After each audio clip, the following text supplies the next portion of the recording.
Have you ever faced a frustrating error while working on your Express API? If so, you're not alone. Today, we're diving into a common issue with Auth0 Middleware that can leave you scratching your head. I totally get it. You set everything up perfectly on your local machine, and then it all falls apart in production. It's a real headache, and many developers have been there.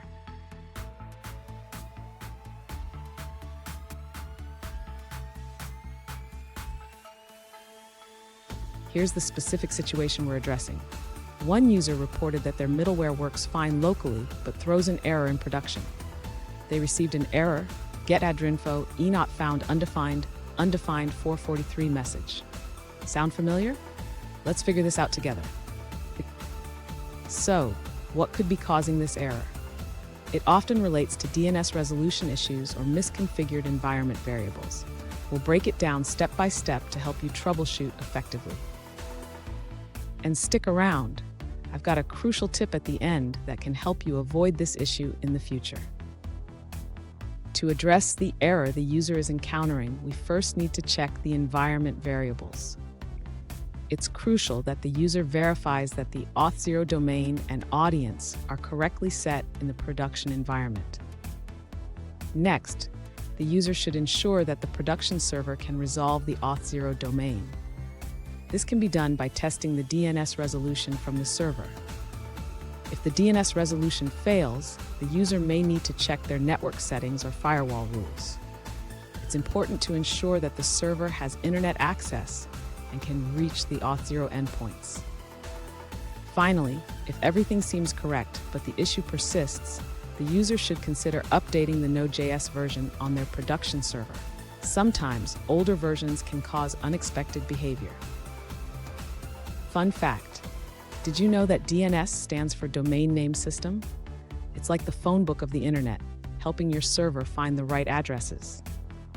Now let's look at the answers provided by other users. An alternative solution suggests that you may have forgotten to set up the Auth0 domain environment variable on your production system. The user points out that your code is correct, but emphasizes the importance of configuring all necessary environment variables before running your application. That's it for that response. Let's explore another one. This user points out that the error, get Auth0 ENOTFOUND, indicates a problem with connecting to the requested server address. They suggest that this could be due to various reasons, such as no internet connection, permission issues, or an undefined URL. To resolve the issue, they recommend ensuring the URL is correctly defined. They suggest modifying the code to explicitly define the JWKS URI using a variable, which helps avoid parsing errors. Now, let's see a response from a different user. An alternative solution from another user suggests checking your Auth0 domain environment variable. They recommend ensuring that it does not include the HTTPS/prefix, as this can lead to the ENOTFOUND error. Here's the tip I promised. Always double-check your environment variables and DNS settings before deploying your application. This can save you a lot of headaches down the line. And there you have it. With these troubleshooting steps, you should be able to resolve the Auth0 middleware error. If you found this video helpful, please subscribe for more tips and tricks to keep your development smooth.